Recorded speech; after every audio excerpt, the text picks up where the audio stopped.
isso que você acabou de falar é a maior mitigagem de risco que um prestador de serviço pode dar para quem está querendo contratar ele. Todos os designers que nos assistem, vocês precisam entender que vocês estão no negócio de vender serviços. Vocês estão na indústria B2B, tá? Vocês vendem para outros empresários. Ou seja, neste tipo de mercado, pessoas fazem suas escolhas de compra a partir daquilo que parece menos arriscado. Boa noite, estamos ao vivo. Gente, hoje eu vou bater um papo com a Itamara Ferreira. A gente vai falar sobre tradução de identidade da marca. Olha aí, tá aí. Olha aí, tá aí. Olha aí, tá aí. Esperar mais alguns minutinhos para entrar mais algumas pessoas. Esperando aí. Olha lá aí. Oi, Ita, boa noite. Boa noite! Tudo bem? Tudo ótimo com você. Eu tô ótima também. Tá bom. Oi, gente, boa noite. Boa noite, gente. Vamos lá. Esse é o momento que vocês compartilham essa live com aqueles 10 mil amigos mais próximos, né? Isso. Muito boa noite, muito boa noite. Enquanto o pessoal está entrando aí, eu quero aproveitar e já não só fazer a introdução da live, mas também pedir para você, Ita, contar um pouquinho de você. Para quem não sabe, a Ita foi uma das minhas maiores inspirações quando eu comecei a produzir conteúdo aqui para o Insta, numa área, vamos dizer assim, que não é tão comum ainda a gente ver designers fazendo conteúdo para o Instagram, ainda somos poucos, né? E o conteúdo da Ita sempre foi um conteúdo que me agradou muito, cara. Sempre gostei do jeito leve que ela fazia o conteúdo, do jeito que ela organizava as coisas. E foi uma inspiração muito grande. Como que foi, Ita, para você? Boa noite, pessoal. Tô vendo a galerinha entrando ali. Show! Fico muito feliz por isso. Bom, um pouco sobre a minha trajetória, né? Falando mais sobre a área de conteúdo, é engraçado porque eu comecei a produzir, não tinha esse nome antigamente, né? Produzir conteúdo, né? A gente compartilhava só as coisas que a gente sabia, né? Não tinha esse peso, né? Mas vamos lá, eu sou Itamara Ferreira, eu sou designer, me formei em design gráfico em 2013, trabalho com design desde 2009, trabalhei com muitas áreas diferentes, trabalhei com edição de vídeo, trabalhei com fotografia, trabalhei em agência. E aí, em 2015, eu saí da agência para seguir carreira solo. Então, desde 2015, tenho meu próprio negócio. Em 2016, lancei o Lealtá, que é o meu curso de design, que eu ensino, né? Que é um curso voltado para a parte teórica do design. Então, eu sentia que, como o design não é uma área regulamentada, né? Eu sentia que existiam muitos profissionais que exerciam a profissão, mas exerciam porque sabiam software, né? Sabiam mexer ali na ferramenta, mas não necessariamente sabiam a profissão. Acho que a gente confunde muito isso, né? O que é design. Então, eu sentia que poderia, de alguma forma, dar esse acesso, tornar o design mais acessível, trazendo um curso intensivo. E aí, a gente criou o Lealtá em 2016. Era presencial na época. E aí, com a pandemia, a gente teve o Lealtá online em 2020. E já estamos indo para a nossa 4ª turma. Bem resumidamente, André, e profissionalmente, esta sou eu. Olha, você já sabe que eu já te fiz o convite, você vai lá no meu podcast Marcados, onde a gente vai ter bastante tempo para você me contar todos os pormenores da sua história.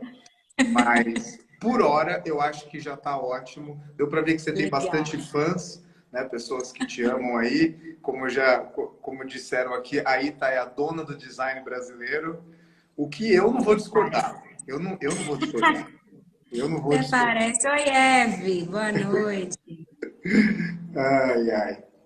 Ita, deixa eu te explicar então agora o porquê que eu quis te convidar, né? Além de, claro, né, de admirar o seu trabalho, como eu já disse.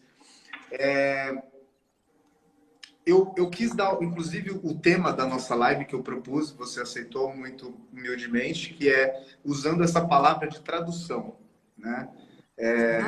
Para quem não me conhece, gente, eu também sou designer, sou formado em design, tenho bacharel tanto de produto quanto de gráfico. Nunca exerci design de produto, mas o que o design de produto me deu foi uma estrutura de trabalho, que eu acho que no design gráfico não ensinaram tanto a gente, sabe?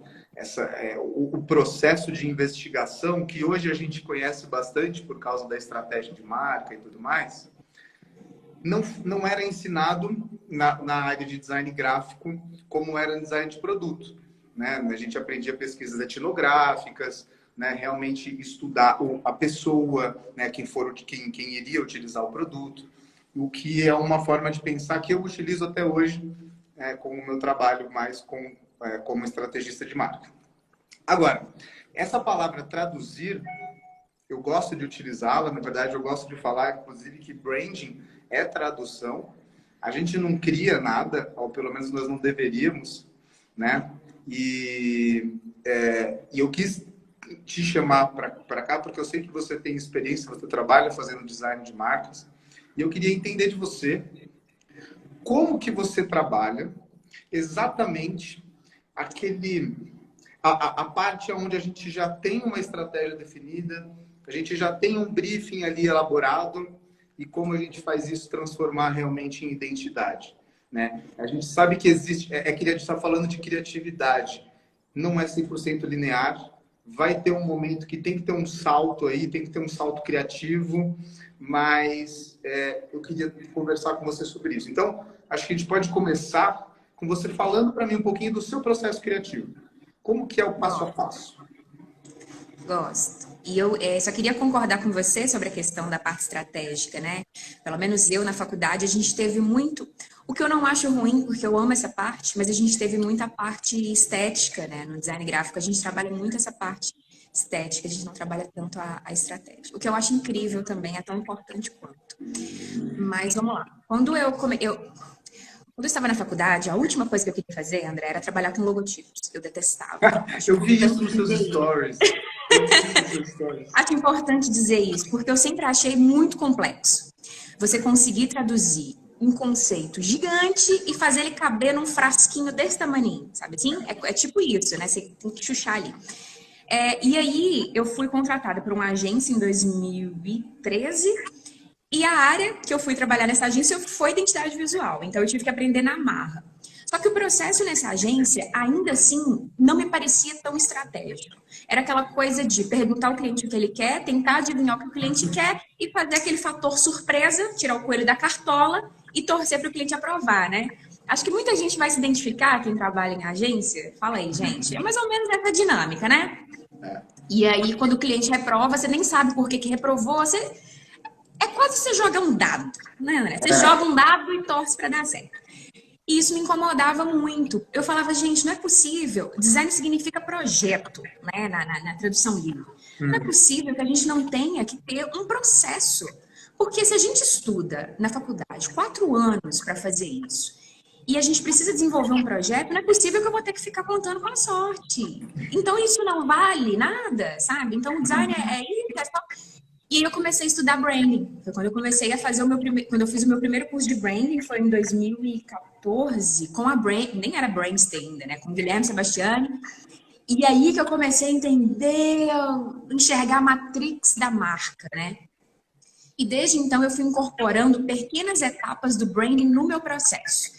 Então, o que acontece? Hoje, eu não trabalho exatamente com esse processo de branding, porque eu não faço toda a plataforma de marca, eu não faço, né, todas essas definições.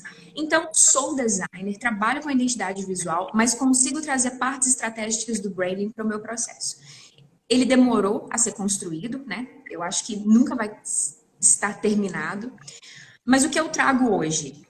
Então, quando eu faço a primeira parte, que é o briefing, o meu briefing, ele não é um questionário com perguntas. Ele é mais uma conversa. Eu preciso fazer um diagnóstico, tá? Então, é tipo uma consulta, uma sessão de terapia. Isso.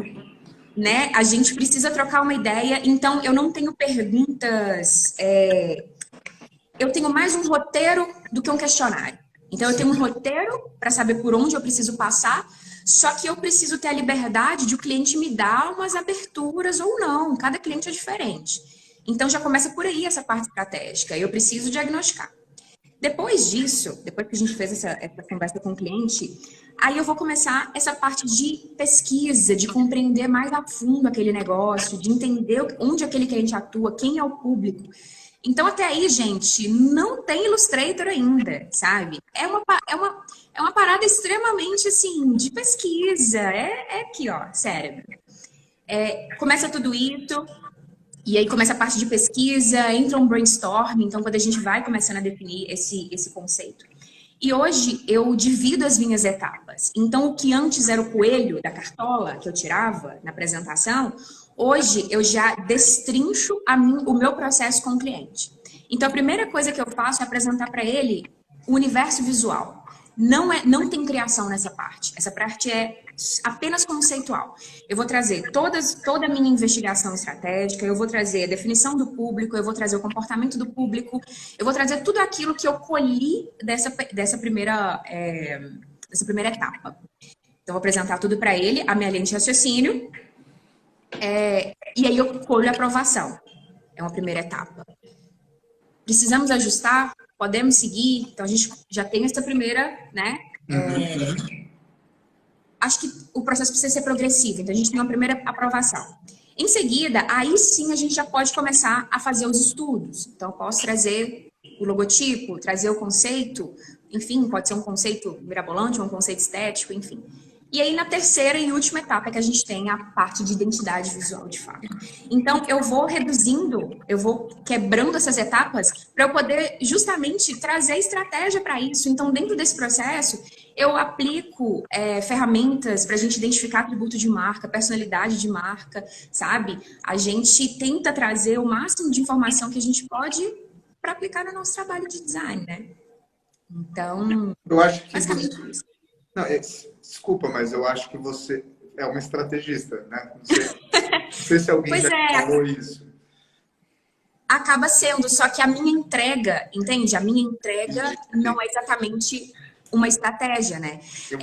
Porque até quando eu vou apresentar a minha proposta para o cliente, eu mostro sobre onde o design se encaixa no branding. Então, eu vou mostrar para ele que o branding é uma coisa imensa. Eu vou falar com ele, olha, eu trabalho aqui, que é na parte de expressão, mas para a gente mostrar algo da marca, eu preciso entender o que está na raiz, né? O que está lá embaixo. A gente faz essa investigação. É uma estratégia focada, vamos dizer assim. Não, eu acho que você falou tanta coisa interessante, Ita, que na verdade, sei lá, eu quero começar só falando, porque foi uma coisa que eu me identifiquei com você. Eu cheguei no branding também por uma obsessão por encontrar processos. Eu também, tava ali, eu não tinha aversão a logotipos igual você. Eu queria trabalhar com construção de marca já, mas eu ficava desesperado também na experiência que eu tive trabalhando em agência com o modo superficial que as coisas aconteciam, né? E não é nem superficial a palavra, era quase acidental. A criação era acidental. E acontecia esse negócio... né? Parece uma coincidência. Surpresa, olha a identidade, olha aqui... Então, e isso a gente já tem em comum. Eu também cheguei no branding através de uma obsessão que eu fiquei, não, preciso estudar, porque tem que ter alguma coisa que esses grandes... A gente olhava no Behance, né? Aqueles grandes projetos, falava, não é possível. Esses caras sabem de alguma coisa que eu não sei. Né? Eu preciso descobrir o que está acontecendo aqui. Agora... Você falou uma palavra que eu gosto muito de utilizar, que você falou que é quase que as suas sessões de perguntas, de entrevista com o seu cliente, é quase como se fosse uma terapia, né? E de fato é uma terapia. Não, e você sabe que é engraçado, porque quando eu comecei a tocar projetos por minha conta, né? Quando eu comecei a empreender na área, você se vê na situação, primeiro, de você ter que vender o seu peixe, né? Que é uma coisa que quando você está numa agência, você está completamente blindado disso. E aí, uma vez que você se vê tendo que vender o seu peixe, você começa a deixar de pensar como um designer e tentar começar a pensar como o seu cliente pensa, porque é ele que precisa comprar, né? E eu confesso para você que logo no primeiro segundo ano, vai assim, eu comecei a perceber que os clientes, eles encontravam maior valor, eles sentiam o valor mesmo do meu trabalho na sessão de estratégia. Porque era quando eles tinham os insights, e era como uma terapia. Eu não dou a resposta para eles. Eu faço eles chegarem na resposta através de perguntas. E você faz com que eles pensem. Talvez as perguntas ou o assunto que você vai tratar, o cliente nunca pensou sobre aquilo. Eu tenho vários. Às vezes eu pergunto as coisas e eles ficam assim, cara, nunca parei para pensar sobre isso. Não sei nem por onde começar. Exatamente. Né? E por aí... exemplo, quando a gente fala sobre o comportamento do público dele, ele sabe que, são mulheres de 35 anos, mais ou menos. Tá. Qual que é o comportamento desse público? Onde ele vai, onde ele frequenta, o que ele escuta, o que ele ouve, né? Quais são as necessidades e as dores? Não sabem, né? Uhum, exatamente. E aí, né, por isso até que eu falei, se você chegou ao ponto de usar a palavra terapia, então você já é uma estrategista completa. Você já está facilitando. Foi como você mesmo disse, você não está mandando um questionário, né? Você está fazendo perguntas, só que você está facilitando, você está investigando, você está tentando fazer o seu cliente chegar na resposta que você quer que ele chegue, mesmo que você não saiba qual é. É porque não faz sentido, né, André? Você dá um questionário, eu até fiz um post esses dias, assim. O cliente é leigo. Ele está te contratando porque ele confia em você enquanto profissional. Aí tudo bem, aí a pessoa chega pra mim e fala, Tamara, eu tô precisando da identidade visual, tá. Aí eu chego pra ele e falo assim, mas o que você quer? Qual cor que você quer? Qual fonte que você gosta? Porra, eu tô aqui justamente pra você fazer o negócio, aí eu vou te mostrar como fazer. Eu e Tamara, quando eu contrato um profissional, um arquiteto, quando eu contrato um pedreiro, quando eu contrato qualquer pessoa, eu não quero chegar para ele e falar o que ele tem que fazer, entendeu? Eu vou dar o meu problema. Olha, meu problema é esse. E aí ele soluciona. E um caso que eu gosto de contar é de um marceneiro, que eu cheguei para ele e falei assim, olha, tenho uma impressora e preciso guardar essa impressora num armário. Você faz um móvel para mim? Ele falou, beleza. Aí ele pegou e mediu a impressora. A impressora media 40 centímetros, sei lá. Ele foi e fez um armário de 40 centímetros. Só que ele esqueceu que o MDF tem uma largura de 1,5 centímetros de cada lado. Entende? E aí ele trouxe o armário. Aí eu falei, bonito, legal, bem feito. Peraí só um minutinho, deixa eu só colocar a impressora. Ela não entrava. E aí quando eu falei com ele, eu falei, velho, aí ele tá assim, uai, mas você me falou que a medida dela era 40 centímetros. Eu falei, mas esse não era a minha tarefa. Eu te dei um problema. Se você não servir para resolver o meu problema, eu não quero esse armário, você tá ligado? E o design muitas vezes faz isso.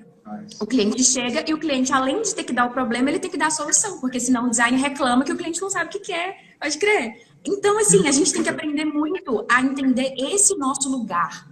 O nosso lugar é de compreender um problema e sugerir uma solução. Ou melhor, trazer o cliente para que vocês dois consigam chegar à solução juntos. Sabe? Então, parar de colocar culpa, parar de virar um cabo de guerra, tá ligado? Com o cliente.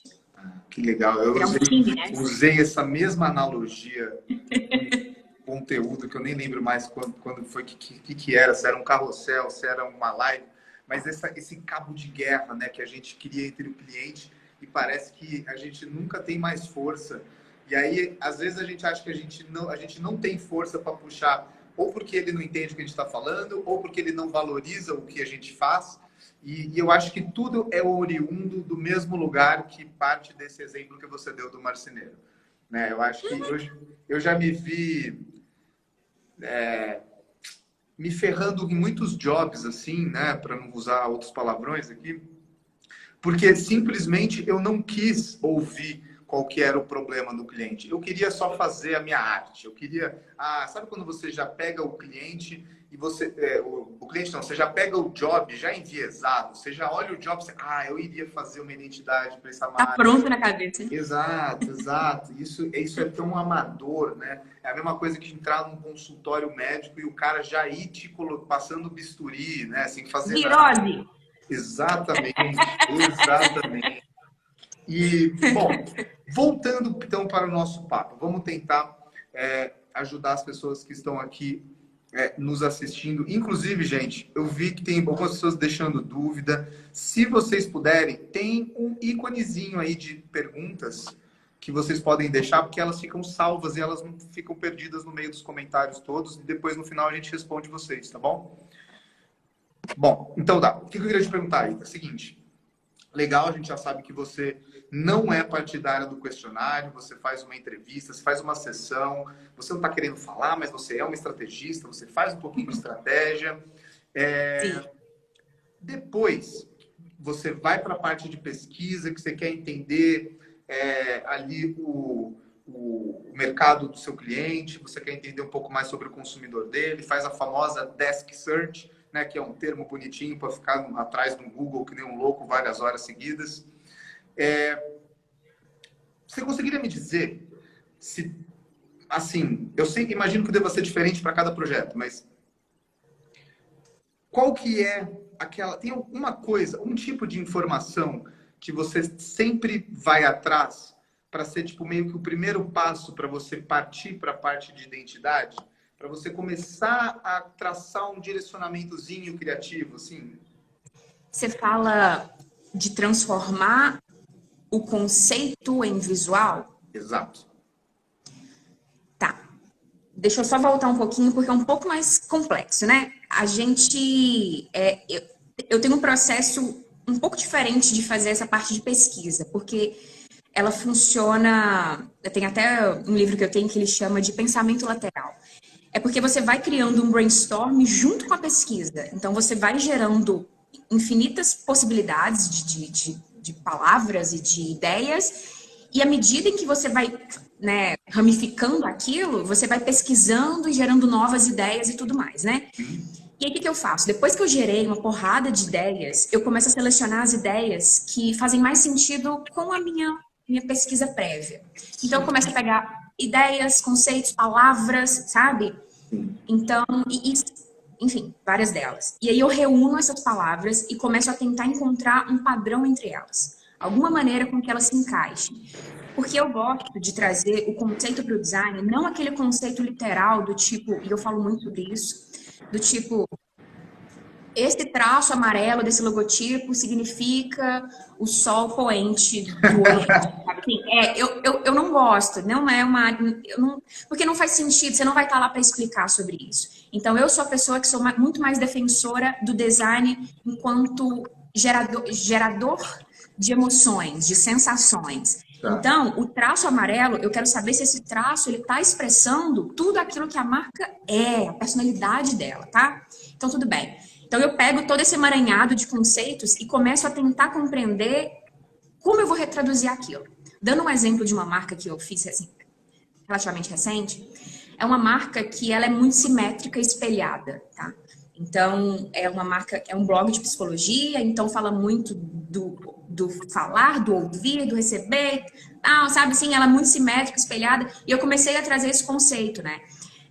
E a partir daí, aí que eu vou pro visual. Então, entende que o visual, ele precisa fazer sentido com aquilo que você está gerando de conceito anterior? Então, tá, como eu faço para representar algo que é simétrico? Putz, tem que ter dois lados iguais. Check. Como eu faço para representar algo que é espelhado? Putz, tem que ter dois lados iguais. Olha, mais uma vez, check. Sabe assim? Então, aí que você começa a pensar no visual. Ah, então o símbolo pode ter algo que é espelhado? A letra, a palavra pode ter algo que é espelhado? Como? Tá vendo como isso já começa a te dar base para criar? Então, eu não creio a partir do nada. Ah, meu Deus, socorro, como é que eu vou fazer? Putz, olha... E aí, o que é legal que eu ensino para os meus alunos é fazer painel semântico. Então, depois que você fez esse emaranhado todo, vamos ver o que representa isso? Ah, então essa marca, ela é uma marca feita para, sei lá, noivas. Então, ela precisa ser uma marca mais feminina, mais delicada, talvez, mais romântica. O que no design representa, expressa coisas românticas? Tipografia serifada, mais fina, entende? Então, você começa a fazer esse painel temático sem criar ainda. Porque você precisa entender o que o design expressa, sabe? E isso, eu bato nessa tecla várias vezes, porque isso é inconsciente. Inconsciente. As pessoas não analisam isso, o público, eu digo, né? Mas é inconsciente. Quando eu olho para uma marca e falo, essa marca está meio infantil. Por que eu falo isso? Porque, de acordo com a minha experiência cultural, aquilo é infantil. Mas não é que é infantil do nada, gente. A tipografia tem algum elemento que é infantil, o traço tem algum elemento que é infantil, entende? Então, assim, não sei se ficou claro o meu processo, é complexo de explicar, mas é isso, assim, você começa a traduzir para a linguagem do design, aí depois você começa a criar. E aí, esse processo, meu amor, criativo, aí é o caos. Aí é onde eu deixo para gerar o caos, porque a gente precisa testar, né? E aí eu... Não, eu achei muito interessante, porque eu acho que tem... Hoje talvez seja meio difícil até da gente conseguir lembrar, mas quando eu comecei a trabalhar com criação de identidade, eu queria ir logo para o Illustrator, eu queria ir logo começar a rabiscar. E o que a gente percebe é que, na verdade, enquanto a gente vai amadurecendo, a gente vai adicionando etapas antes de fato chegar no papel, né? De pegar no lápis. E eu gosto muito desse seu processo de você fazer esse painel semântico, esse universo de palavras, né? Tem um estrategista americano que ele escreveu um livro que, inclusive, o título é A Estratégia Está nas Palavras, né?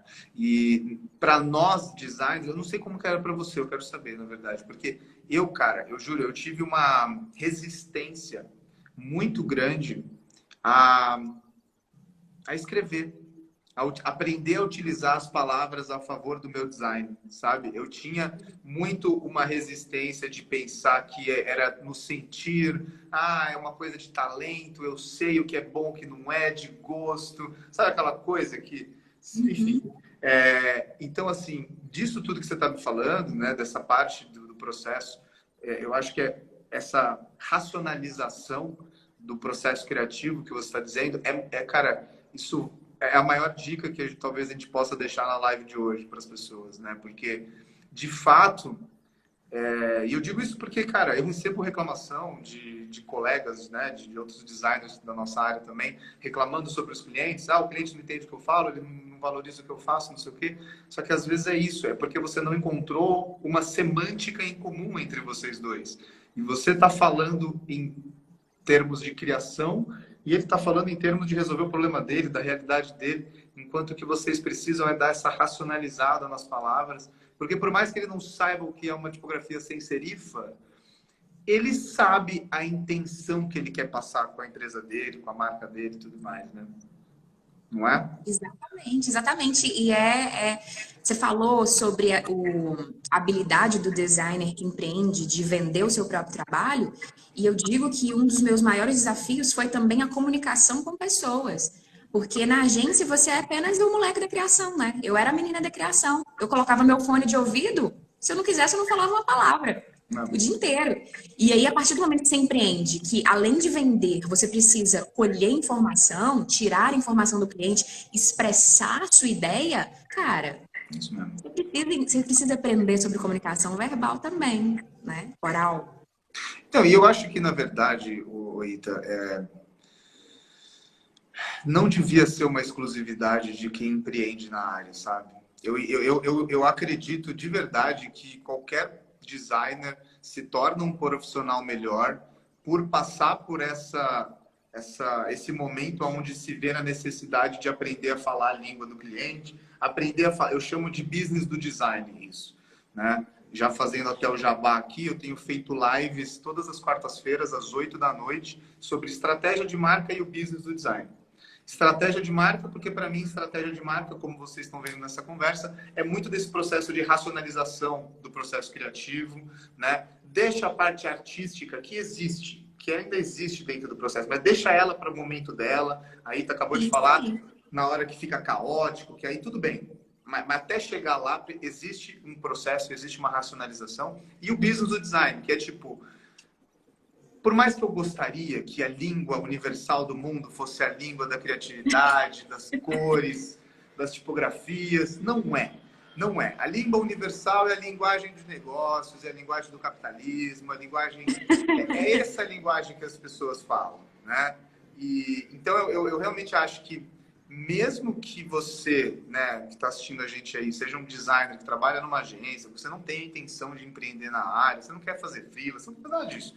Cara, entender todas essas etapas né, como se você fosse de fato vender ela para o seu cliente ou fazer o relacionamento com ele, vai fazer o seu trabalho melhor, cara. Você vai conseguir praticar o seu trabalho melhor. Você vai entender, é o que eu falo, você entende a outra ponta, né? Você não está só fazendo um logo, você está entendendo o impacto que isso tem dentro das metas dentro da empresa, o que ela está querendo chegar, né? Exatamente. Eu acho que tudo bem, né? Quando a gente empreende, a gente precisa ser bom no que a gente faz também, né? Mas você precisa ter uma série de habilidades que eu sei que é cansativo, porque são muitas, Então, mas são necessárias, né? São necessárias para a gente também ter um negócio sustentável, né, gente? A gente precisa ter um negócio sustentável.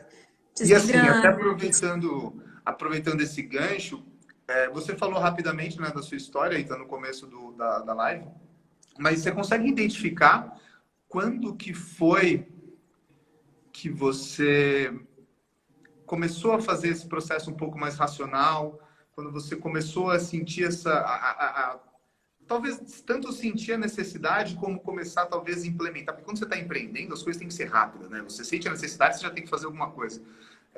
Mas quando foi que você começou a colocar um pouquinho mais de estratégia no seu processo? Não foi rápido, já tranquilizando o coração dos designers que estão aqui. Porque quando você se depara a primeira vez com branding, é muito complexo. Eu lembro que quando eu fiz o primeiro curso, minha cabeça doeu no final do curso. Eu olhei e falei, não entendi nada. Depois de 2 dias inteiros. E aí eu precisei estudar mais. Não foi depois do primeiro curso que eu entendi, gente. Não. Então eu estudei mais, eu li mais livros e fui tentando compreender o negócio da marca, não sei o que e tal. Aí quando realmente eu consegui internalizar o que era, aí que eu comecei a aplicar. Eu não consigo te falar com precisão, porque igual eu te falei, eu fui aprimorando o meu processo e todo ano eu faço isso. Todo ano, assim, de praxe. Eu aprimoro o meu processo. Eu aprimoro a minha proposta, eu aprimoro o meu processo de lidar com o cliente, tudo eu mudo. Eu mudo porque estamos aqui para testar as coisas, né? Ficar fazendo a mesma coisa, né? O tempo todo. Então, esse ano eu já mudei o meu processo. Então, uma coisa que eu incorporei no meu processo, que eu já vou dar a dica para vocês, foi apresentar o meu trabalho, a forma como eu apresento o meu trabalho. Então, antes eu achava que a forma como eu fazia era muito passiva, talvez, no sentido de o cliente chega e faz orçamento, eu passo orçamento, vamos fechar, beleza, vamos começar. Era uma coisa meio que parecia que o trem estava andando e o cliente pulava, segurava no vagão e ia embora. Aí eu falei, cara, como que eu posso... Eu sou uma pessoa que gosto de início, meio e fim, eu gosto de história. Eu falei, como que eu posso criar um início, meio e fim no meu processo? Então, o que eu faço? Quando eu vou ter a minha conversa com o cliente, eu explico todo o meu processo. Tudo o que vai acontecer. Tudo que eu entrego, como eu trabalho, explico o que é o branding, explico onde o design se encontra, como eu falei com vocês. Então, eu criei um PDF para me situar nisso, né? Então, hoje eu paro e falo, ó, isso, nananana, é isso mesmo que você tá precisando? Porque às vezes nem é, né? Às vezes a gente fala assim, não, eu tava precisando só de um social media. Então, assim, é isso, beleza. Então, isso foi uma coisa que eu incorporei.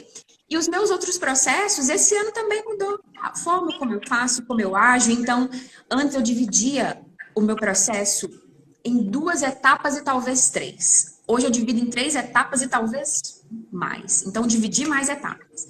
Para mim, isso foi incrível. Assim, eu falo com meus alunos, eu sempre falo com eles isso, gente, dividam as etapas. Façam um processo progressivo, porque você vai economizar tempo, economizar dinheiro, sabe? Porque refação é prejuízo. Então, se você chega e faz todo o processo de design, coloca em mockup, sabe? O cliente nem viu ainda, você tá lá gastando um tempão para fazer uma apresentação.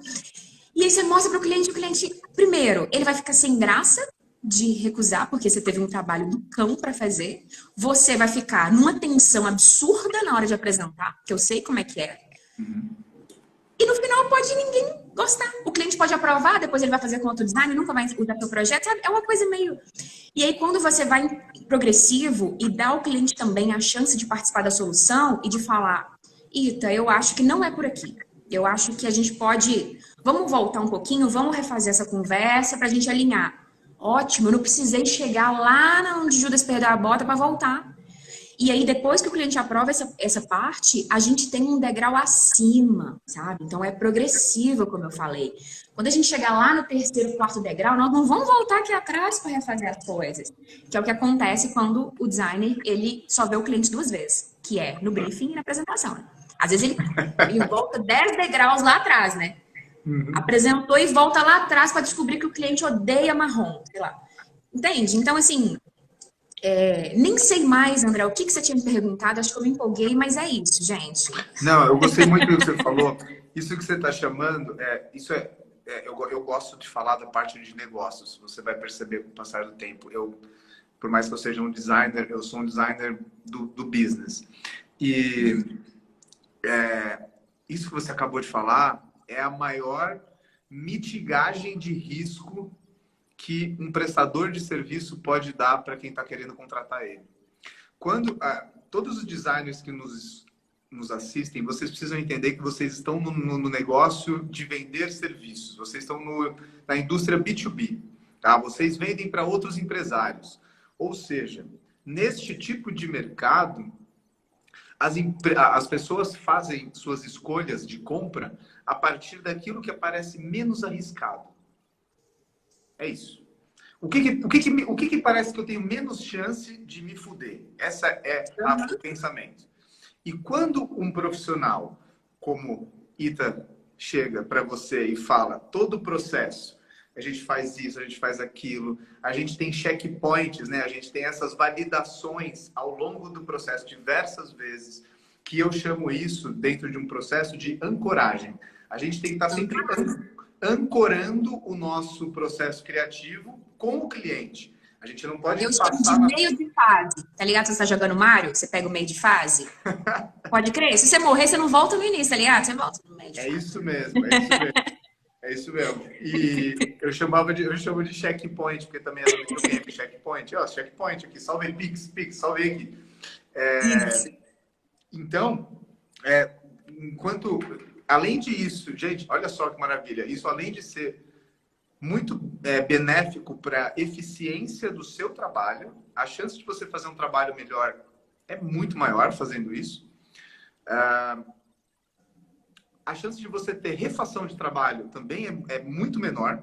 Agora, principalmente, gente, você tem que pensar nesse efeito que eu até fiz na newsletter que eu escrevi hoje, eu falei sobre isso, que é o efeito placebo. O que é o efeito placebo? A gente sempre tem uma entrega de qualidade e uma entrega de significado quando a gente está vendendo alguma coisa. A entrega de qualidade é a entrega funcional, é o que você vai fazer pelo seu cliente, é o problema que você vai resolver para ele. Agora, e essa entrega de significado, né? O efeito placebo, a forma como você faz ele se sentir, né? A gente tem que saber que a gente está lidando com, na maioria dos casos, o bem mais valioso, né, das pessoas, que é a empresa delas. Né? A gente raramente é alguma coisa que a pessoa não se importa. Principalmente a gente que está aí no mercado pegando freelas, pegando projetos menores, normalmente a gente lida com os fundadores, né? É tudo que essas pessoas têm na vida. Então, o fato de você conseguir planificar o seu processo, né, conduzir o seu cliente, falar, você vai começar aqui, se alguma coisa acontecer, a gente vai conversar aqui, se alguma coisa acontecer, vai ter... Você deixa ele se sentindo seguro e, mais do que isso, você faz ele sentir a autonomia do projeto. Pensem, gente, se pra gente, às vezes, dá essa sensação de que a gente está apresentando, né, tirando o coelho da cartola, sendo uma surpresa, imagina pro cliente, meu. Imagina pro cliente. Que ele está chegando aqui do nada, os caras chegaram com um slide, apresentação de 70 slides, falando vários termos que eu não sei do que eles estão falando, e pau, apresentação, pronto, efeito pirotécnico, ainda tem fogos no final. E aí você fala, não, se você não gostou, tudo bem, pode falar. Porra, como é que ele vai falar que ele não gostou, né? Exatamente. E eu acho que fazer isso acaba também criando aquela falsa ideia de que o design é um gênio criativo. Exato. Teve uma cliente que chegou aqui para mim faz pouco tempo, e ela falou assim, quando eu expliquei o processo todo para ela, ela falou assim, menina, mas que louco. Achei que você sonhava e desenhava o logotipo no outro dia. Eu falei, olha aí que coisa, não é, né? E aí eu agora, e olha, e isso é interessante porque depois quando a pessoa vê que isso tem um processo, eu acho que ela passa a valorizar muito mais, né, aquele trabalho. Então ela entende que não é só um negocinho bonito, visual, precisa fazer sentido. Então, quando eu falo com ela, às vezes ela me dá as coisas que ela quer, e aí eu falo com ela, isso não vai funcionar. Por quê? Por causa disso, tudo isso que a gente pontuou. E ela pontuou junto comigo. Né? Então, quando você traz as pessoas para uma solução juntos, as pessoas tendem a acatar mais. E aí você não precisa fazer show pirotécnico ou ficar se debatendo, né, se digladiando com o cliente para tentar convencê-lo de que sua ideia é melhor. Porque se ele fizer parte da solução, ele já vai saber que aquela solução funciona. Porque ele fez parte daquilo. Né? Então, essa também é uma boa prática. Eu gostei muito que você usou a palavra aí, convencer. Fujam da ideia de convencer os clientes de vocês, né? Inclusive, uma coisa que eu aprendi é que estratégia de marca é tipo é a carreira jurídica da criatividade. É como se você fosse um advogado da criação. Quando você é um estrategista, né? Vejam dentro de um projeto, né? O cara que faz o relatório de estratégia, ele é o cara que está munido de argumentos. Só que são argumentos com fatos, com estudos e pesquisas. A gente chegou aqui por causa disso. O consumidor é desse jeito, ele tem essas aspirações. O mercado está seguindo determinadas tendências. A gente tem essas necessidades emergentes. A gente tem esse contexto de mercado. Enfim, são várias coisas que nada mais são do que construções de um argumento. Agora, se no final, se lá na ponta, o seu cliente chegar e falar, pô, legal, gostei de toda a construção, mas eu odeio vermelho. Vermelho não faz parte de mim. Aí tudo bem, aí você vai ter que mudar. O problema é que a gente tira toda essa parte antes de argumentação e construção do conceito e vai direto para a apresentação final. O cliente Às vai... vezes nem o designer sabe. Às vezes nem o designer sabe. Ai, vermelho significa amor. Onde? É uma regra? Sabe? Tem vermelho na porta de pare, por exemplo, e não quer dizer amor, né? Então, assim, às vezes a gente cria muitas regras também para o design, né? Para expressar alguma coisa. Então, por isso que é importante o conhecimento. Eu acho que quando você conhece, quando você sabe quais armas você tem, quais armas, que horrível isso. Você faz quais ferramentas você tem, quais ferramentas você tem na mão ali para utilizar, você constrói coisas melhores. Porque se você faz o design apenas a partir da ferramenta, do que você sabe fazer na ferramenta, sabe? Você vai fazer coisas mirabolantes, mas não necessariamente aquilo vai passar a mensagem que você gostaria. Eu sempre gostei muito de estudar sobre a mente humana, sempre gostei. E o design sabe, é absolutamente psicológico, né? Tudo atua na nossa mente. Então, se você não compreende também como as pessoas percebem o mundo quando elas olham para um design, sabe? O que elas estão sentindo, qual é o primeiro impacto, como é que você vai fazer um bom design para elas? Então, não basta também só estudar sobre design, é preciso estudar sobre pessoas. Eu acho que, às vezes, os designers se acomodam muito. Se acomodam no estudo da ferramenta, não estudam sobre os conceitos, e se acomodam também no estudo do design, e não procuram saber outras coisas, né? Amém. Amém. Eu assino embaixo, eu levanto as mãos, eu digo aleluia. E, cara, eu gosto de falar que a maior parte do que eu sei sobre branding, eu não aprendi estudando branding, cara. Porque é isso, entendeu? Design nada mais design e também construção de marcas, é todo um estudo antropológico, né? Você está falando, como você disse, pessoas. Maravilhoso. Maravilhoso. Eu adorei isso que você falou. A maioria das coisas que eu estudei sobre estratégia não foi sobre branding, não foi estudando sobre branding. E a maioria das coisas que eu aprendi sobre design também não foi estudando design.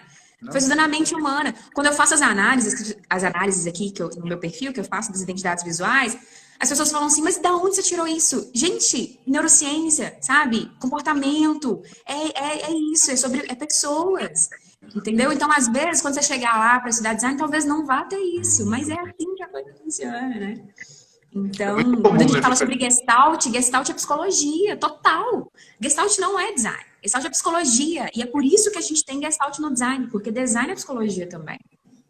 Olha só, a Mali falou ali, ó, vim parar no brand por conta da psicanálise. Você Ai, falou, que incrível! branding é a terapia da criação, da Olha criatividade. aí! Tenha Incrível! dúvida. Eu gosto muito de falar porque acho que talvez para você também, né, Ítalo, uma das perguntas que mais me fazem é qual é o livro que eu começo a estudar sobre branding. E, claro, tem os livros, né, dos autores que a gente já conhece, Martin Niemeyer, David Acker, enfim. Agora, vai ler um livro do Malcolm Gladwell, sabe? Vai ver um livro, um cara, uma pessoa que estuda as epidemias sociais, por que que as pessoas fazem as coisas do jeito que elas Isso! fazem, né? Sociologia, sim. Sociologia, exato, antropologia. Cara, eu lembro que quando eu comecei, quando eu abri a Manifesto, eu tava tão chapado na minha própria arrogância de moleque, assim, que, tipo, eu falava, ah, não, eu já entendi o porquê que as agências não dão certo, porque ninguém pensa em pessoas, eu vou me formar, eu vou fazer uma pós em antropologia e eu vou mudar o design para sempre. Tipo, sabe, tá viajando, mas eu não deixava de estar certo, que de fato esse era o olhar, né? Inclusive, eu acho que depois que eu abri a Manifesto, eu comecei a empreender, né, nessa área, bicho, hoje eu falo muito pouco até de design gráfico, porque eu sinto que eu não tenho mais esse tem lugar de fala, sabe? Não que eu não pratique, eu ainda faço, mas, cara, eu passo 75% do meu tempo estudando coisas que não são o design gráfico em si. Então eu me sinto muito mais à vontade para ter essas conversas como eu tive com você aqui hoje, entendeu? A gente falar tudo que envolve, tudo que tem que acontecer antes e depois também da gente realmente entrar na parte de criação. Eu sou uma pessoa que eu acho incrível a parte estratégica, eu acho que ela faz parte, mas a parte estética me move muito. Eu Porque percebo. acho que ela é, como eu posso dizer, talvez ela seja superestimada de forma errada ou subestimada por algumas pessoas. Porque a parte estética, ela é uma expressão da parte estratégica, sabe? Assim, quando a gente fala de design, tá? E se ela tiver alinhada, meu Deus, como ela passa a mensagem maravilhosamente bem, É verdade. sabe? Tem um autor que ele fala que a estética ela não existe para suprir as nossas necessidades básicas e funcionais, né? As pessoas falam muito sobre a função das coisas. A estética serve para servir às nossas necessidades psicológicas. Ninguém vive sem estética. Eu não estou falando de estética visual, porque a estética tem muitos níveis sensoriais, mas a gente precisa, da mesma forma que a gente precisa da arte, da poesia, da música, sabe? Ninguém vive só de realidade, gente. Então, eu amo a estratégia, mas eu amo a parte estética do design. Inclusive, ensino a parte estética do design, né? E não só ensina, como falta pouco tempo aí para você abrir a nova turma, né? Tô sabendo, acho que agora em Ai, falta. É dia 14 de fevereiro, temos uma nova turma. Temos alunos aqui muito fofos. A Pri. legal. Opa, obrigada, Pri. Oi, Ita. Comentário do Ó, estamos batendo um papo já Diga. faz bastante. Vou abrir aqui, ó. Tem algumas perguntas que mandaram aqui pra gente, tá bom? Eu vou falar aqui e a gente vê quem que responde. A gente decide. O Lucas Paiva fez uma pergunta bem técnica. Que metodologia de construção de plataforma de marca que tu utilizas? Eu vou responder essa, porque a Ita falou que não faz um processo de estratégia de marca de construção de plataforma. Ela falou isso, tá bom? O que eu posso dizer? É porque as pessoas estão acostumadas a ouvir o termo plataforma de marca e já vinha aqueles templates da Interbrand ou sei lá, né? Um Canva, né? Exato, do próprio Canva. Então, assim, o que eu acho, cara? Eu acho que a plataforma de marca, eu gosto de pensar nela como um documento resumido dos principais pontos da estratégia. Tá? Então, se você, na sua plataforma de marca, tem que estar claro, não tem que estar menos informações quantitativas e mais qualitativas. Então, você tem que ter definido o seu público em uma frase, né? Um insight sobre o seu público, um jeitinho dele. Você tem que ter o posicionamento definido também com uma frase. Tem que ter uma promessa de marca definido também com uma frase concisa. Tudo isso já indicando bem qual que é o caminho criativo que a marca vai apresentar, tá bom? E eu acho que tem, apesar de não fazer toda a parte de plataforma, às vezes eu pego algumas etapas assim e faço, né? E eu acho que existem muitas maneiras também de você apresentar essa plataforma. Tem gente que faz um brand key, né, que é uma chave da plataforma com várias definições.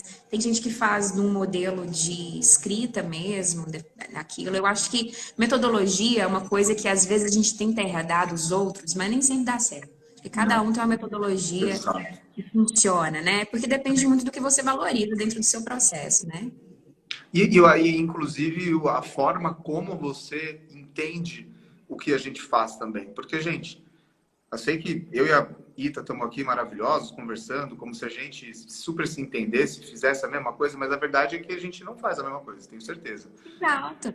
E tem pontos que você vai valorizar no seu processo e que talvez não sejam tão relevantes para mim e vice-versa. Exato, né? Exato, exatamente. Então, vai muito da forma como você raciocina para fazer o que você faz e como que você vai apresentar isso para o seu cliente. Eu, por exemplo, gosto de utilizar a plataforma de marca como um desses pontos de ancoragem com o cliente. Existe uma aprovação de plataforma de marca antes da gente também começar a ir para a criação. Tá? Deixa eu ver mais uma pergunta aqui.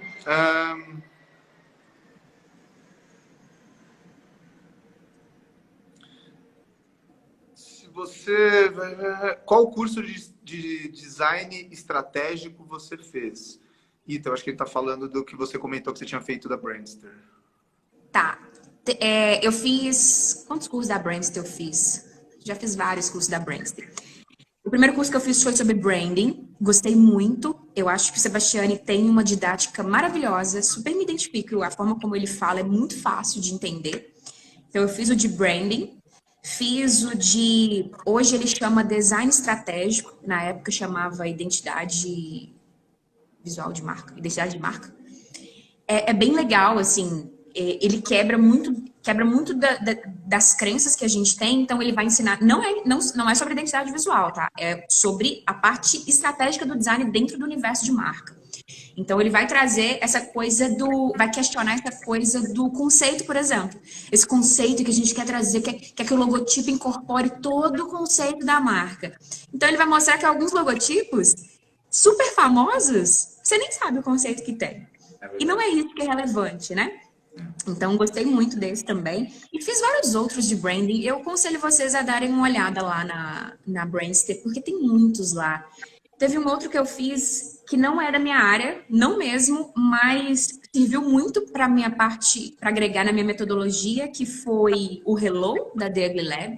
É um curso de naming, só que eu não faço naming, só que eu consegui trazer muito da prática deles mesmo, da forma de trabalhar para o meu processo também. Então, tudo Eu já conversei com pessoas que fizeram esse curso aí do The Ugly Lab, o de naming, e falaram que é muito próximo também do processo de estratégia de marca, assim, o processo de... É porque o Daniel é absolutamente estratégico, então ele vai trazer estratégia para tudo. E aí eu gostei bastante do curso. Show de bola. Não entendi.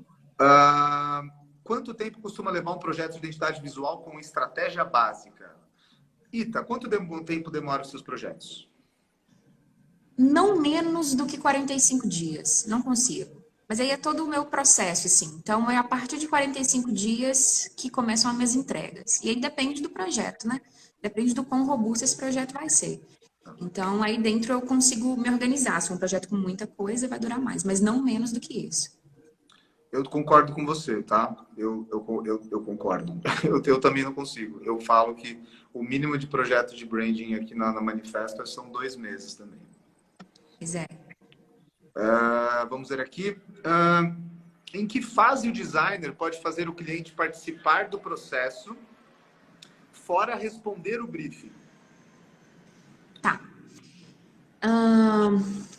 Teve uma pessoa também que perguntou como eu apresento isso para o cliente. Talvez eu possa juntar essas duas perguntas. Bom, quando eu for fazer o briefing, eu tenho todo esse processo de colher informação e ao final do briefing eu repasso todo ele com o cliente. Justamente porque às vezes a gente está falando e a gente não se escuta, né? Eu repasso ele. E aí a gente já pode começar, inclusive, a discutir nesse primeiro momento. Talvez não seja isso. Não sei. Vamos ter que pesquisar sobre isso. Vamos ter que colher essa informação aqui. Então, ele já participa desse primeiro momento. O segundo momento é esse momento que eu apresento esse universo conceitual e visual, né? Então, o cliente já começa a entender ali sobre essa parte do público, essa parte do mercado dele, da marca dele, de como ele se comunica. E isso também é apresentado para que ele consiga refletir. Então, todas essas etapas que eu apresento para o cliente, ele faz parte das decisões, tá?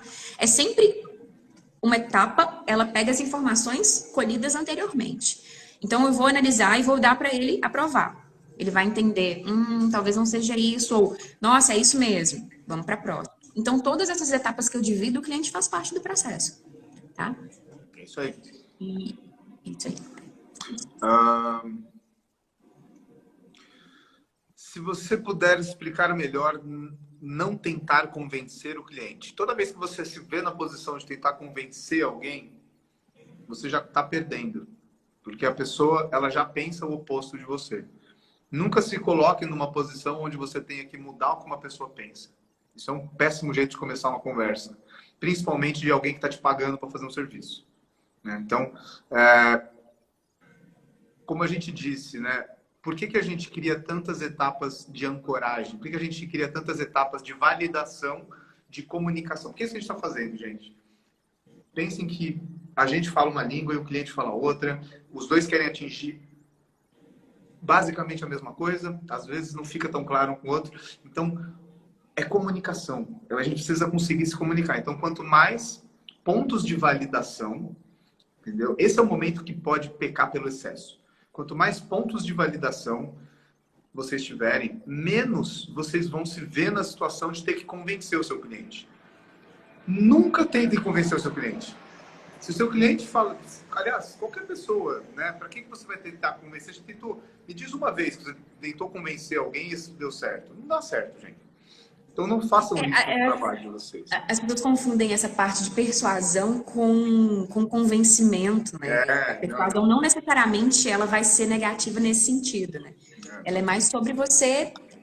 Ambas as pessoas, elas escolherem um caminho que fique bom para as duas, né? Então, tem uma coisa que eu faço, eu não sei quem perguntou. Quem foi a pessoa que perguntou? Foi o Mark. Mark, então... O que acontece? Vamos supor que um cliente discorde daquilo que eu apresentei. Vamos supor, tá? Então, eu apresentei ali... Vamos falar sobre cores, que é fácil esse exemplo?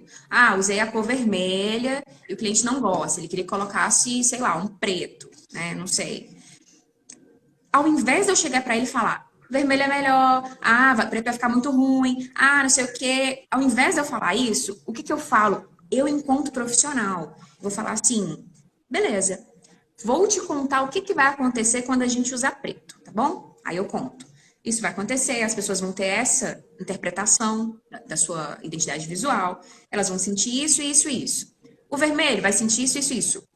É o preto mesmo que você quer? É isso que você quer transmitir? Aí o cliente vai falar, não.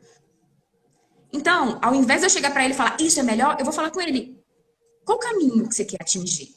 Qual o objetivo que você quer atingir? Porque não é sobre ter uma escolha aqui do que fica bonito. É qual o objetivo?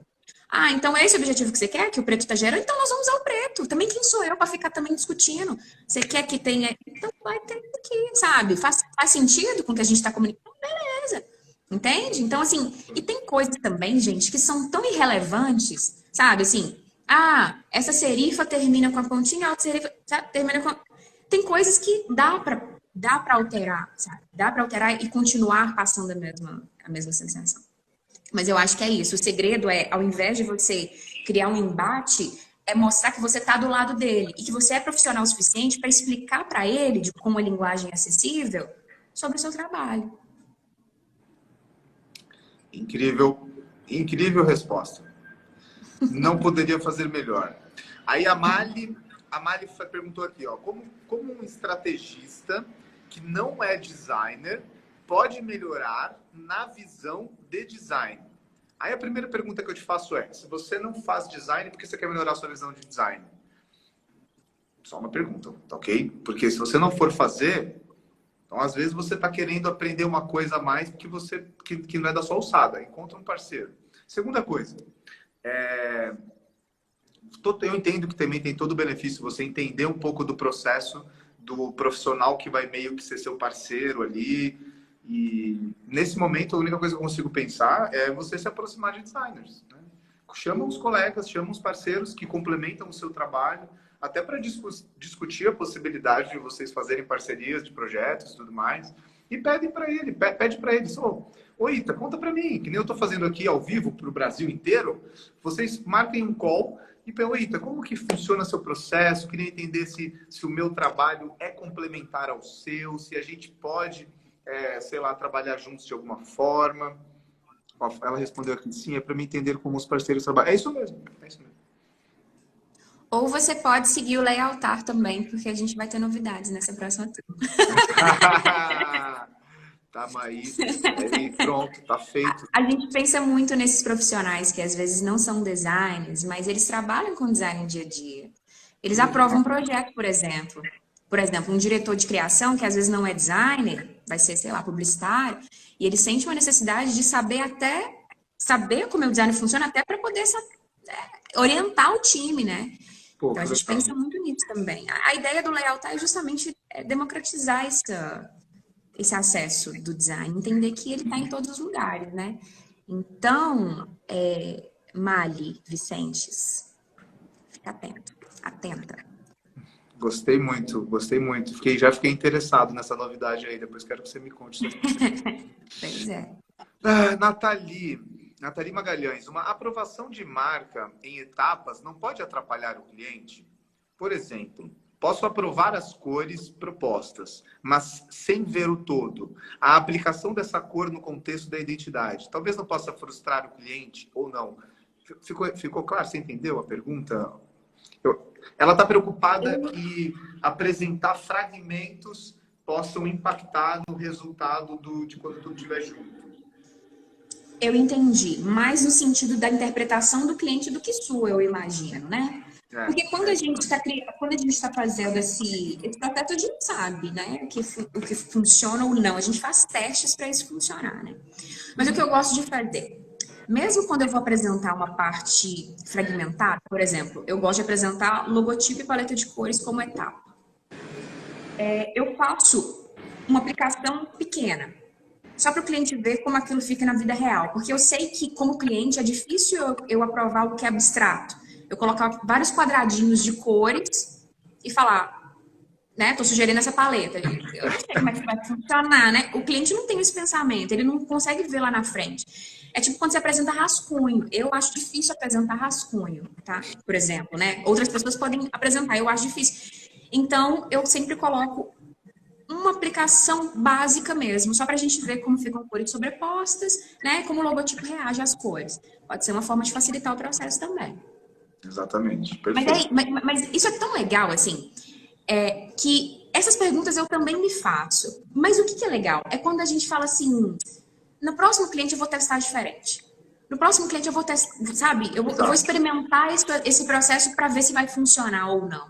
Porque às vezes a gente fica assim, como eu falei, herdando metodologia do outro, ou muito apegado na nossa, e a gente não percebe onde está dando errado. Então, se para você tá dando errado aqui, bora mudar. Putz, aqui tá agarrando o serviço. Bora mudar o processo. Vamos ver um outro lado aqui para ver se funciona, sabe? Exatamente. Eu também acho que tem alguns perfis de cliente que também permitem você, às vezes, criar alguns painéis semânticos visuais mesmo, para ver como que o cliente se sente, mais para um lado, mais para o outro. Não é todo cliente que eu apresento painel semântico, moodboard, não é. Porque tem alguns que não compreendem.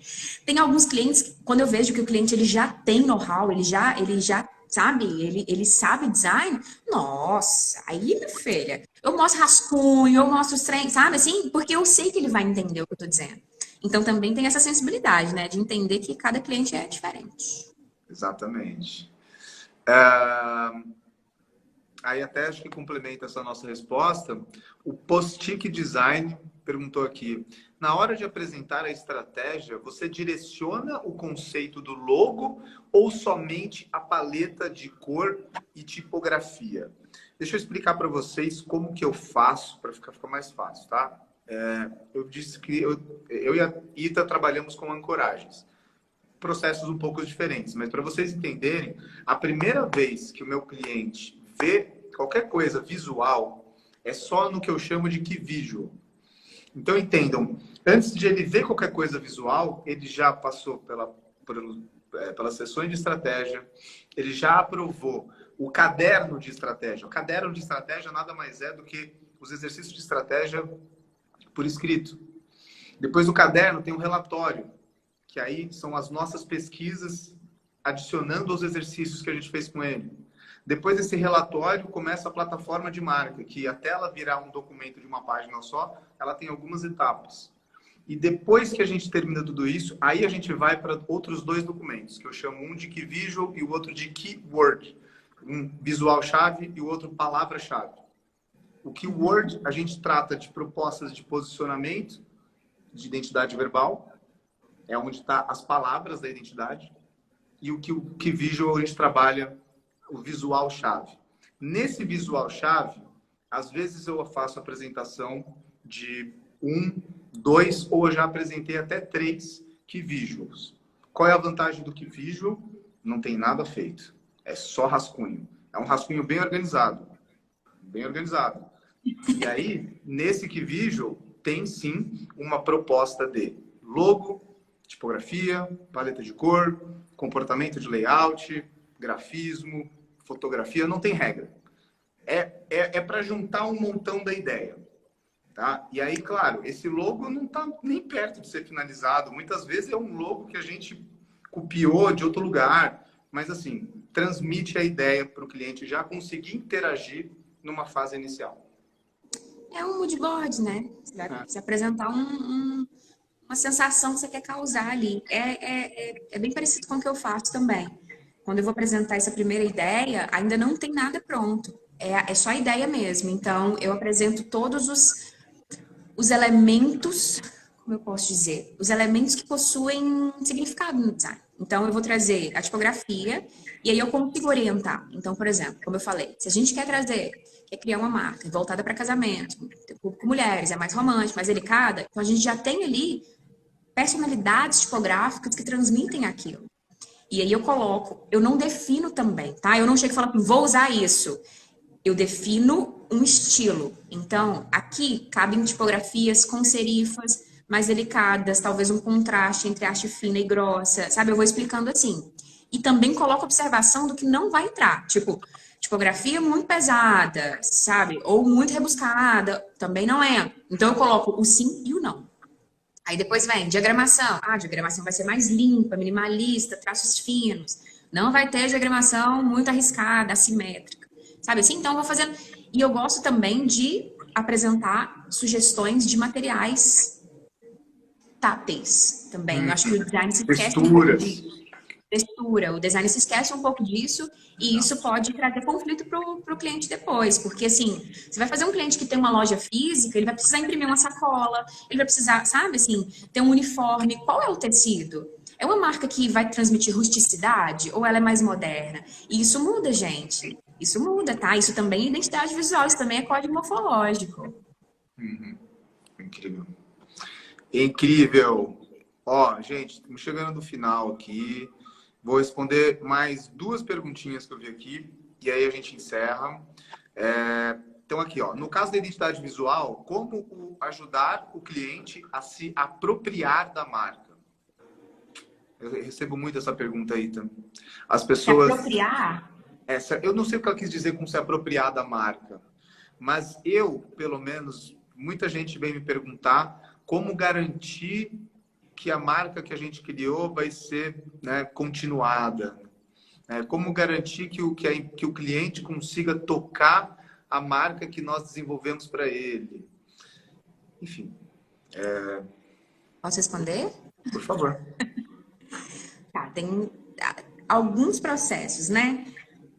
Não sei como é a sua entrega, mas talvez você possa criar, mesmo que você não faça um manual de identidade visual gigante, você pode criar uma espécie de mini manual. Por muito tempo eu usei o mini manual de marcas, porque o cliente não pagava pelo manual completo, mas eu queria dar uma diretriz para ele. E nessa diretriz vai todas as versões. Deixa eu terminar essa parte. Vai todas as versões, vai o que não fazer, sabe? Vai um mini manual mesmo, aquilo que você julgar relevante. Eu testei essa. Eu testei uma outra que é oferecer uma consultoria. Olha que legal. Uma oportunidade legal de você também monetizar o seu serviço. Então, oferecer consultoria de como tocar a marca, como seguir em frente, como usar os arquivos, sabe? Então, você vende a consultoria de 1 hora, explica tudo para o cliente, porque também não estava incluso naquela proposta inicial. Terceiro ponto, pós-venda. Depois que você entregou a identidade visual, como é que você pode acompanhar esse cliente para que ele se torne fiel? Então, eu tenho muitos clientes que são fiéis, sei lá, estão comigo há, sei lá, 6 anos, e todas as marcas que eles vão fazer, eles fazem comigo. E é claro que esses clientes fiéis, nem sempre eu vou cobrar consultoria, né? A gente faz muito isso, né? Dá consultoria de graça. Mas são clientes que me indicam o tempo inteiro, são clientes que estão comigo o tempo inteiro. Então, assim, são muitas estratégias que dá para utilizar para esse cliente ir em frente, né? Incrível. Ótima resposta. Compartilho das mesmas experiências que você, Ita. É isso mesmo. Bom, última perguntinha aqui, ó. Você tem alguma aí que você quer pegar, ou, Ita? Tem do Christian aqui, ó. Eu sabia do que eu ia pegar. Olha só que legal. Ó, eu vou fazer o seguinte, eu vou deixar... Eu já percebi que eu e a Ita, a gente faz uma boa dupla, que eu sou o bad cop e ela é o good cop. Eu vou bater, ela vai assoprar, ela vai ser meiga, ela vai ser maravilhosa, didática. Eu sou essa pessoa. Isso. E eu vou dar porrada. Então, beleza. Ó, então é o seguinte, o Christian perguntou aqui, ó. Como o designer pode auxiliar o empreendedor a disseminar o branding na cultura interna da empresa? Muitos empreendedores não são orientados ao design e isso pode barrar a eficácia do projeto total. Legal. A resposta do Bad Cop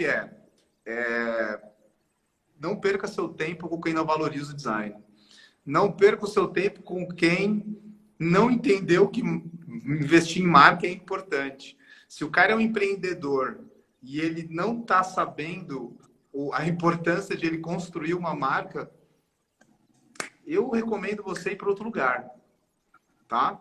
E o Caio, nesse momento, tipo, isso era uma coisa que eu aprendi quando eu comecei a ter que vender o meu peixe.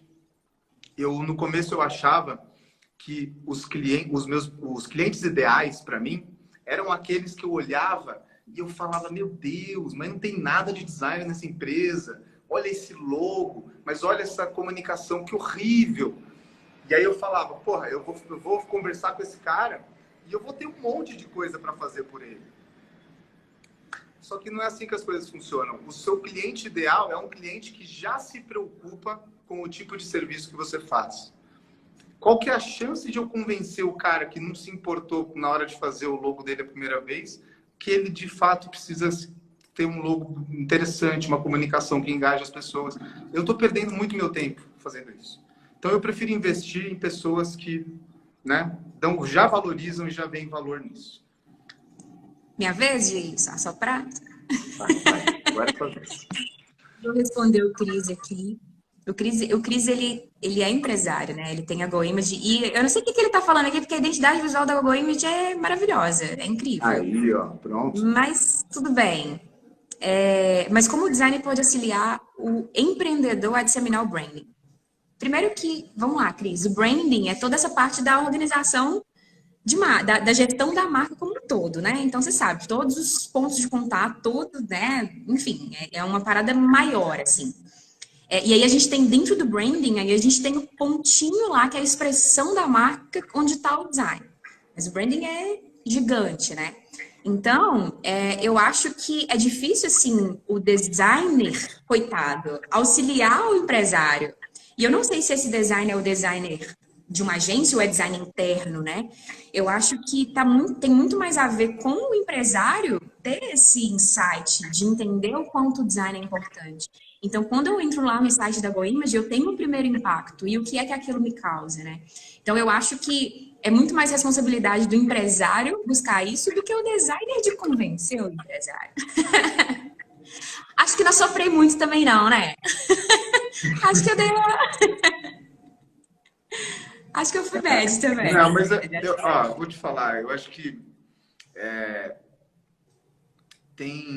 eu já me vi muito nessa situação. Quando eu trabalhava na agência, eu me sentia meio que naquela posição. Eu sempre fui empreendedor, né? Então, mesmo quando eu trabalhava para os outros, eu tinha essa sensação de empreender onde eu estava ali.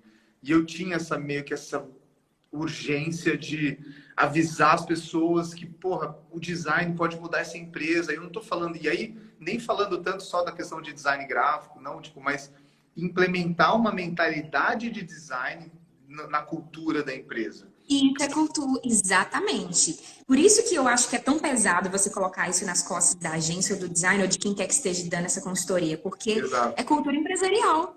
E cultura empresarial, muitas vezes, você não modifica, você só identifica, né? Você pode polir, você pode, né, ao longo dos anos tentar dar uma moldada, mas ela já existe, né? A cultura, ela já vem lá dos donos, ela vem de muitos anos. Então, é mais profundo, né, eu acho. Eu tenho um exemplo bem legal sobre isso, que é o Nubank e o Itaú. Um exemplo claro de uma empresa que nasceu com o design na sua cultura e outra empresa que aprendeu, que colocou o design na marra, porque estava perdendo dinheiro. O Nubank nasceu com design, o Itaú teve que colocar design nele.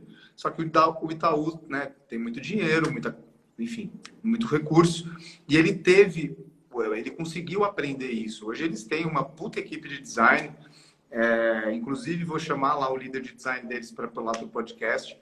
Agora, como que você transforma como que você coloca uma cultura de design numa empresa que não tem essa cultura?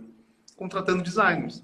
Foi o que o Itaú fez. Ele criou um departamento, ele criou a Cubo, né, que foi uma incubadora, e ele começou a jogar designer lá dentro. E nem eles sabiam o que ia acontecer, mas eles sabiam que eles precisavam incorporar essa cultura. Você quer incorporar uma cultura que você não tem, você precisa se aproximar de pessoas que já têm essa cultura.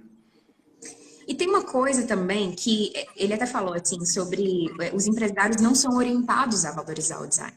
Mas aí eu acho que essa é uma problemática até maior da sociedade, né? A sociedade tende a valorizar coisas, primeiro, que são mais tangíveis, palpáveis. Então, por exemplo,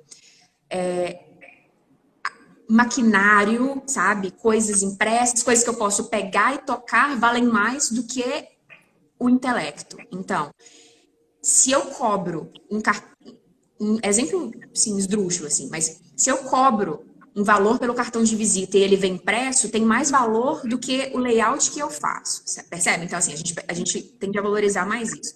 E a segunda coisa é que os empresários valorizam mais aquilo que dá retorno rápido. Então, você quer algo que vai te dar um retorno rápido. Você vai investir sei lá, em anúncio. Sabe assim, você não vai pensar que você vai criar, né, como Itaú, criar um setor de design para, sei lá, médio prazo, longo prazo, você conseguir ter uma valorização da sua marca, enfim. Então, acho que é um comportamento cultural, né? Cara, eu acho que, assim, eu juro para vocês, assim, eu já passei muitas horas da minha vida escrevendo argumentos para tentar, para construir a ideia de por que o design é importante, sabe? Como eu disse, eu trabalho vendendo isso aqui, então eu preciso saber como, né, conversar com um empresário, mas de forma geral, você sempre vai ter que levar a conversa para um lugar aonde faça sentido para essa pessoa que está ouvindo essa conversa. Então, eu já consegui fazer pessoas começarem a entender o valor do design numa empresa comparando com o mercado financeiro, né? Pensa que, sei lá, a marca é o único ativo de uma empresa. Nada vai valer mais do que o que vale hoje, assim como a marca, nem imóvel, né? Então, assim, você tem que começar a levar, porque é o seguinte, isso que a Rita falou é muito importante. Se a pessoa a qual você está tentando passar a mensagem da importância do design, ela tem uma mentalidade de curto prazo, aí não vai conseguir. Agora, você precisa encontrar aquilo que essa pessoa, de alguma forma, o empresário tem um pensamento de longo prazo. Em algum nível ele pensa, nem que seja investimento em dinheiro, alguma coisa. Você precisa mostrar para ele que design agrega valor no longo prazo de alguma forma. É isso, exatamente. Ou quando a gente fala sobre o público mesmo, também, que é algo que para o cliente pode ser muito tangível também. Quando a gente fala, putz, você vai pegar um público que é seu, que está ali para consumir o seu produto, o seu serviço. Isso aí. Enfim, são várias maneiras de vender. Rita, que live foda. Você gostou? Eu adorei. Eu também gostei. Adorei. Não é um tema que eu falo sempre, mas eu gosto muito de falar, que é essa parte mais de negócio do design, né? A gente acabou, né? Eu fiz quando eu fui combinar essa live com você, eu te fiz 2 propostas de tema. Uma era mais para esse lado do business, mas as perguntas acabaram levando a gente para esse lado do business mesmo, né? Adorei, foi super leve. Vocês Tá bom. notaram, gente? Ó, o Christian gostou da resposta. Obrigado, Christian. Obrigado por acompanhar, Cris, obrigado pela obrigada. confiança. Gente, eu queria agradecer a todo mundo que participou. Queria dizer para vocês que quarta-feira tem live de novo. Essa live eu vou fazer sozinho. Todas as quartas eu tenho feito a live Embed, Estratégia de Marca e Business do Design, onde eu falo um pouco mais sobre essas questões de estratégia e também sobre as questões de business, né? A questão de negócios. Então, se vocês quiserem aprender um pouquinho, só colar quarta-feira às 8 da noite aqui no Insta. Queria agradecer demais a Ita. Já deixei aqui a minha admiração por ela e bater esse papo com você hoje só fez aumentar essa admiração. Te espero no podcast para a gente se conhecer um pouco melhor. Obrigada pelo convite, André. Estamos juntos sempre que precisar. Só chamar. Eu que agradeço mais uma vez, Ita. Obrigado de verdade. Gente, muito obrigado a todo mundo que participou aí. Valeu pela moral. E vejo vocês em mais conteúdos. Beijo para todo mundo. Boa noite. Tchau, Ita. Tchau, obrigada.